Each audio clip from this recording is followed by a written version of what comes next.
Now to the latest developments in the Trump investigation. And as we await word on a possible indictment, some security concerns at the courthouse today after a suspicious white powder was discovered there. Morgan Mackay live in Lower Manhattan with what we know about this. Morgan. Stephen, Teresa, what we know right now is that there was a package with suspicious white powder delivered to the Manhattan District Attorney's office right here behind me. Now, according to reports, there was a note included in this envelope that said, quote, "Alvin, I'll kill you." Now, this white substance has been deemed non-hazardous, but this all comes as DA Alvin Bragg is ramping up his investigation into former President Donald Trump. Overnight, Trump took to his social media platform, Truth Social, warning of, quote, death and destruction if state prosecutors decide to charge him. Now, Hakeem Jeffries, a House Minority Leader, responded to these comments today. It's dangerous, and if he keeps it up, he's going to get someone killed. House Minority Leader Hakeem Jeffries warning that former President Donald Trump might spark violence if he continues to urge his supporters to protest his possible indictments.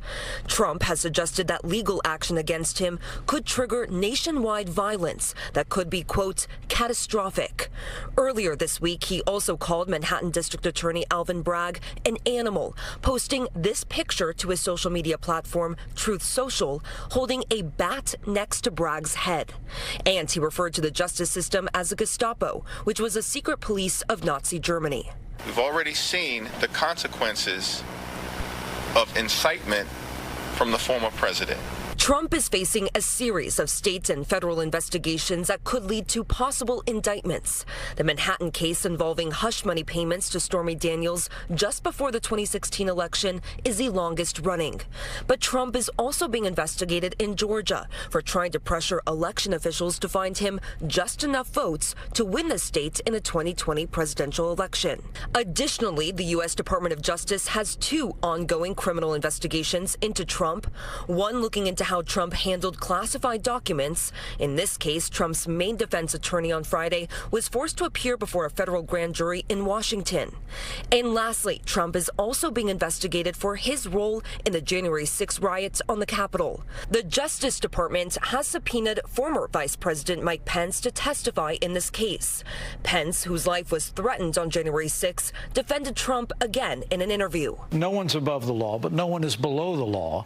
And the American people are tired of a two-tiered justice system.